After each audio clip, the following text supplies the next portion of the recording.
Hey guys, it's Lexi. Sorry for the lower quality video today. I'm just in my room recording because it's been rainy and gross outside all day. Today's video is going to be on cerebral palsy. What is it? Well, Google defines it as a congenital disorder of movement, muscle, tone, or posture. The way I define it is my daughter has, well, there's multiple different kinds of cerebral palsy. So I say my daughter has spastic cerebral palsy, which means her muscles are tighter, where they call that's called spasticity. We'll get more into that here in a bit. It cannot be cured. So there are people out there who believe it can, or who have told me she'll come out of this, she'll get better, she'll do better about our daughter, and that's just not how it works. Some main symptoms that you'll see with cerebral palsy, I got a little list here, so I'm going to be looking down off and on. Muscular symptoms would be difficulty walking, muscle rigidity,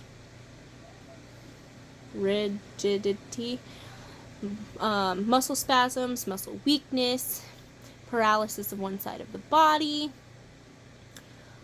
stiff muscles, overreactive reflexes, problems with coordination. Developmental would be like failure to thrive, learning disabilities, slower growth. Speech would be speech delays, stutters. You can also have problems with constipation, drooling, difficulty swallowing, loss of hearing, leaking of urine, physical deformities, seizures, teeth grinding,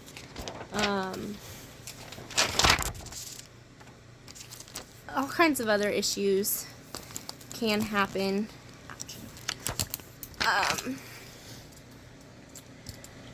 Some of the treatments basically is like treating the symptoms. So like for Tessa, our daughter, she gets physical therapy, occupational therapy, feeding therapy, speech. She sees a GI doctor, a neurologist, a neurosurgeon, cerebral palsy clinic, physical medicine, ortho. She takes medicine for epilepsy because part of her CP, she has epilepsy from it. Some kids like with like the spastic muscles, where their muscles are too tight, like Tessa's, some of them get Botox injections. So like some people, like, I mean, you or me, if we went and got Botox like in our mouth, or like where people usually get it, it goes, makes us tighter, try to make us look kind of like those weird, creepy women that you see that have too much Botox. Well, people with spastic muscles, their muscles are so tight that when you put the Botox into those muscles, it actually helps to loosen them. Our doctors have talked about possibly doing that with Tessa in the future. They usually start around this age, so we're just not sure quite yet what we want to do. We're going to do some more research and talk about other options first. She does see PT because she can't walk as well as anyone else. I mean, she can't walk on her own at all, but she also has a wheelchair, so we use the PT teaches her how to push her wheelchair better and turn and all that kind of stuff, because she has a one-handed wheelchair, not an electric chair, but like a manual chair that you can use one hand. And then she sees OT because her left side is what's affected. So we work on getting her to use her hand, moving her arm, because in the beginning she wouldn't move it from here. So some of the causes are basically brain injury or malformation. So like when the baby is developing, sometimes the brain doesn't develop correctly and it causes CP. But also brain injury is a big one. Usually usually happens before birth, during birth, or soon after birth, up to 3 years, usually. There have been cases where it has happened later. It's diagnosed a lot of times on symptoms alone. So if you're showing symptoms or signs of cerebral palsy, they'll usually they'll see that you're showing those signs and just diagnose you with it. But there is ways to do like MRIs or CTs and see that you have it. Our daughter was just diagnosed because of her symptoms and because she already had brain injuries that they knew about, which I'll get into more here in a few minutes. They used to wait most of the time. I mean, some of the times kids would get diagnosed really early, but they told us we had to wait till 18 months because that's when you start noticing more the symptoms and stuff.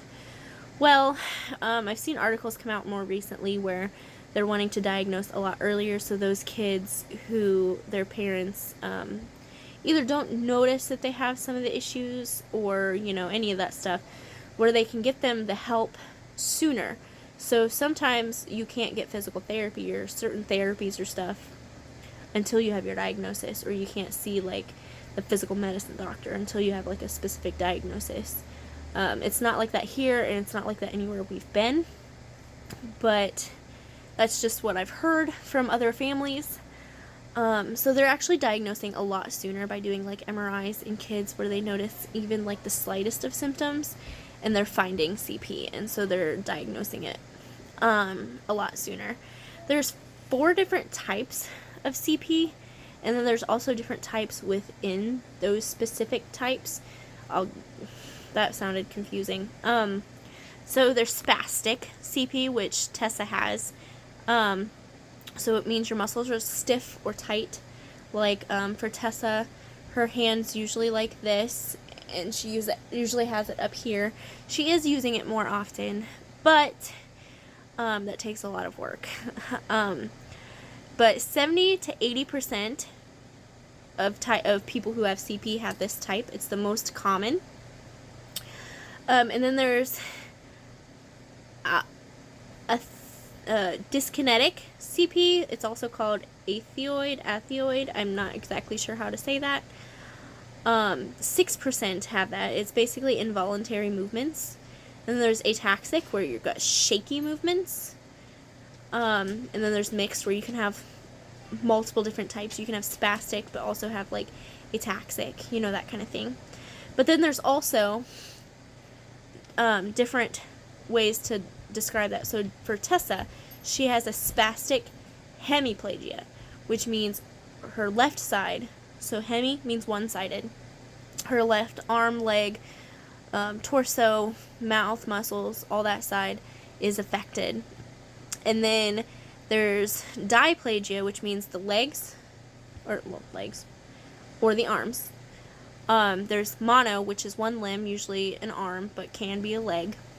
And then there's quadriplegia, which is all 4 are affected. So there's multiple different types, and there's different treatments for everybody. Not everybody who has CP is going to do the exact same things.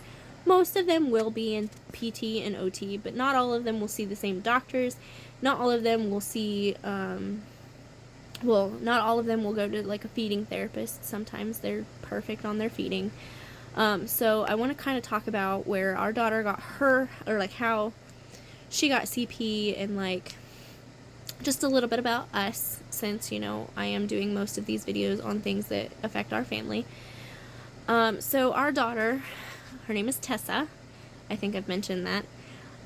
She and her twin brother were born at 24 weeks. I just had a lot of complications, and we went into labor a lot sooner than 24 weeks, but we just couldn't stop it anymore. And then usually when you have like such little babies, they are at high risk for brain injury called a brain bleed. And Killian had a grade 2 brain bleed, so we didn't know. I mean, his wasn't bad. On a scale of 1 to, it's like 1 to 4 and his was like a 2 on both sides. So it wasn't so bad. We didn't have to worry. He wasn't as bad off compared to what Tessa's was. Tessa's came back as a grade 4, which is the worst. And it was bilateral, so on both sides of her brain. There's nothing that we could have done to prevent this other than hoping that they stayed in a lot longer than they did, but that just didn't happen. There was no way to prevent it. Her brain bleed was so bad that, like, when I remember the doctor coming in and talking to us, and Nick was there. It was all 4 of us, me, Nick, and Tessa in the room, because it was her room. And then, you know, Tessa's nurse, her twin brother's nurse was there with us, and then the doctor. And he was explaining that Tessa needed to be transferred to more of a children's hospital because we were just at the hospital that I gave birth in that had a NICU. And he was explaining that she would need to have surgery within the next 2 days on her brain. She was only 1 pound, 6 ounces at the time. And I remember passing out when the doctor was telling us this. It was terrifying. And the doctor, the day before, when he was saying, you know, they redid her brain scan because they honestly thought that they had mixed it up with Killian. They thought that they had mixed Killian's up because he was worse off, and said that they could have, because they had the same last name, they could have just put the wrong baby on the first one, you know. So that he was sicker and had a lot more issues in the beginning, so they thought that maybe it was hers, or hers and his were switched. So the doctor said, if it does end up being her, these are the kind of things you need to look for. These are the kind of things we need to watch. And basically said that if she was born even a few years earlier, they would have told us to stop care, which we wouldn't have done.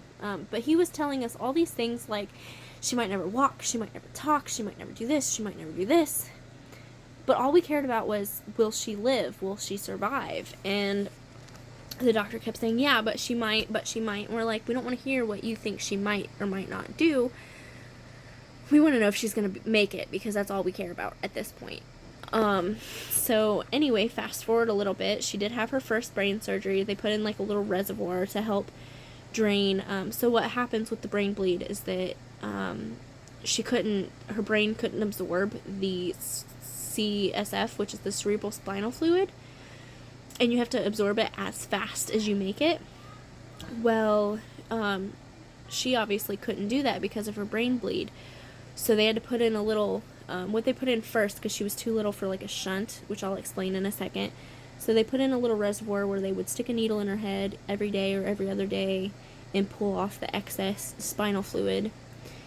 Well then, as she got a little bit bigger, they put in a shunt in the same spot that would have it had tubing that went down to the stomach and would help. It would just drain the extra spinal fluid there to her stomach, so that her stomach could absorb it, and then we wouldn't have to worry about having to stick a needle in her head every single day and everything. Well then,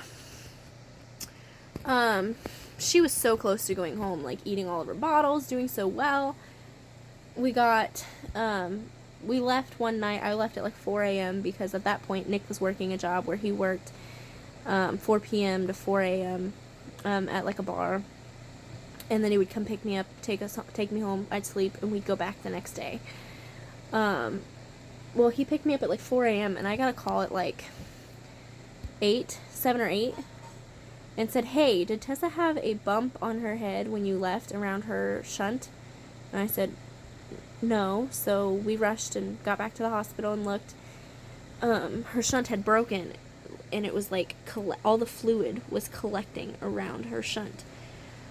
So her shunt had malfunctioned, basically, is what happened. And so we had to go through another surgery. They was going to do it that day, and then they pushed it off a couple of days. Said she'd be fine. If anything got worse, they'd do it right away. So when they did that, well, when it broke, it caused more damage to her brain. So there was just a lot of damage in there. I can't even describe it, but they ended up having to put it in the back on that side, so the right side. and it messed with the whole left side or the whole right side was the damaged part. So it caused her whole left side to be affected. We didn't know how bad she was affected from that, because she was just a little baby. There's not a whole way of telling a lot at that point. But 9 days after she got that shunt revision, her and her twin brother actually came home from the hospital on 7/7/17. And she's done well ever since, never had a shunt issue or anything. But a couple months after she came home, we went to like a checkup with the neurosurgeon, and she noticed that, she wasn't wanting to sleep on that side, so she was getting torticollis on her neck. It was too tight, she was stiff. So they sent us to like a physical therapy eval, and so we could start doing physical therapy to kind of work those muscles. Well, during physical therapy eval, the physical therapist noticed that she did not use her left arm at all, which we hadn't noticed. I mean, we were brand new parents of twins who were micropreemies, who one of them, which was Killian, was on oxygen 24/7 at home. So we had a lot going on. We just hadn't noticed at the time that she wasn't using that arm like we thought she was, and that her leg was stiff too, and that's when CP got first brought up. So we had kept going like every 2 months to like follow-ups and all these different doctors. And slowly as she grew, we noticed she really didn't use any of those things. I mean, Killian was sitting up and crawling, and she hadn't even sat up yet. She didn't sit up until about Christmas of that year. She was born in February, so she didn't sit up until around Christmas, and then she started butt scooting everywhere. But we had brought up CP to like the neurosurgeon. He said you need to get a referral from neurology for that to get diagnosed. So we went to see neurology. Well, then they said we had to see the developmental clinic, and they'll get us an appointment for CP clinic. So we did that. Well, then June 1st of 2018 is when we actually got our diagnosis, which 4 days later, her daddy left for boot camp. For the Navy, so that was interesting. Big diagnosis, and then daddy leaving. Well, also, during that whole time where she was home, from the first, they came home in July. The first couple of months, she did great, had no issues. And then, a couple months later, she just stopped eating as much, didn't do as well. I mean, she had no interest in, like, solid foods. I mean, she'd take a few bites of baby food, but she just wasn't doing as well as Killian. So we had started feeding therapy, and we had saw our pediatrician, and I had noticed over the next couple of months at all of the different appointments we went to that she was the exact same weight, over and over, within like 10 grams of each other. If you know what that is, that's not a lot at all. So I brought it up to the pediatrician. We went for weekly weight checks. We did all of the stuff that that feeding therapy wanted us to do. Did everything the pediatrician wanted us to do.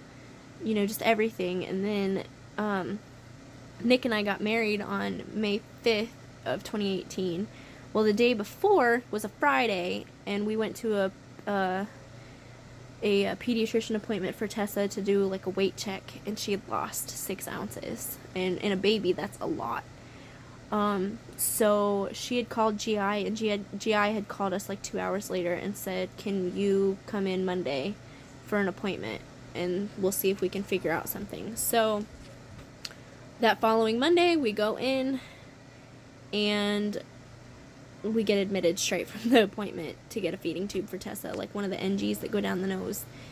And so over the next, so many months, I mean, that was May 7th, and she had that until August 3rd. So like 2 weeks before Nick, 2 weeks before Nick graduated boot camp, Tessa actually had G-tube surgery. So that's part of, that's from her CP. She just doesn't have the skills to eat as well. She is in feeding therapy. We work very hard at it. She gets offered food 24/7. that's something that comes from her CP. And then this January, she actually also got diagnosed with epilepsy. She had gotten the flu. Her and Killian both had the flu. I had the flu. Nick, being a stinker, didn't get it at all. So he was taking care of all three of us while, being in the Navy, having to do everything for them. But Tessa actually got admitted into the hospital of Wisconsin, the Children's Hospital of Wisconsin in Milwaukee, which is a great hospital. They have some really awesome doctors. But she had seizure after seizure after seizure, like 18, 20-minute long seizures. Actually coded once. It was the scariest thing I've ever seen in my entire life. And she still has seizures here and there, but she's managed by medicine, so that's another complication of her CP. She also has difficulty swallowing. She also can't talk. I mean, she's trying. She has like 5 words that she can maybe say, but won't say them all the time. There might be a couple more words, so it might be more like 7. But we actually just got an iPad that has an app on it called Sounding Board. And you actually can set up different words you want it to say, and then they can push the picture, and it'll say those words for them. And she's doing awesome with that. So that's also something from her CP. And then she has a wheelchair, she has a walker, she has an AFO brace, a new leg brace that she just got, so that's something else. It's a lot of work having a kid with CP. I spend every morning blending like real food for her to eat, to go through her G-tube so that she can have food that we have, because she doesn't tolerate formula whatsoever. They tried to give us like toddler formula, and our house, it was vanilla flavored, and our house reeked of vanilla a lot because it never stayed down. So I blend food for her. She gets medicine every morning and every night before bed. She gets a feed in the morning, and then we like have a 5-hour gap where she can kind of get hungry and eat by mouth. And then she gets a dinner feed, and then she also gets a overnight feed to get the rest of the food, just because she used to get a bunch of little food during the day. But since we have it to where she gets we want her to get hungry so we can try to work on her oral eating. We do it that way. She does very well with it. So I spend a lot of time doing that stuff. And then, helping her move. She can butt scoot, but we prefer to be in the wheelchair or walker. So that takes a lot of time working and doing that kind of stuff. But we're moving to Virginia soon for the Navy. And we're getting a home health nurse, so that'll help a lot, because I feel like a lot of the times I'm spent doing everything for Tessa that I kind of don't get to do as much for Killian, and I don't know how he feels about it, but I think part of the time he feels left out. So we can't wait to get a nurse, because it'll also help me because I'm so stressed, and I'm doing all of it by myself, basically, because Nick's gone a lot of the time. I would do it over and over and over again, and I would do anything for her, so I don't even care. It just makes it really hard, because we see differences in Killian when Tessa's having bad days, which happens quite often. I mean, if it's cold out, she doesn't want to move. If she's got even a slight fever, she can't tolerate food, she won't move, she won't do nothing. And then if it's hot out, she can't function very well. The heat gets to her really, really bad. So, it's a lot. I would do anything, and I would do it over and over and over again if I had to. And I will never not do something for her. So if she needs it, she gets it. She needs something done, I make sure that happens. I fight for her, even after multiple doctors and people said she didn't need a feeding tube. I fought until we figured out what was going on and actually got it taken care of, because once she got a feeding tube, she gained over a pound in 4 days. So I fight for her, and we advocate for her. We make sure she gets anything she actually needs, and we would do it over again. I mean, we do the same thing for her twin brother, who has his own set of issues, which we'll discuss in one of the next videos. So I'm kind of rambling at this point, so I'm going to go ahead and get off of here. My sister's watching the kiddos while I record this, and I'm gonna go eat some dinner. So I'm gonna get off here, but I want to say happy Cerebral Palsy World Cerebral Palsy Day, and thank you for watching. Stay tuned. I'll try to have another video out here in the next few days. Yeah, I'll talk to you guys later. Bye!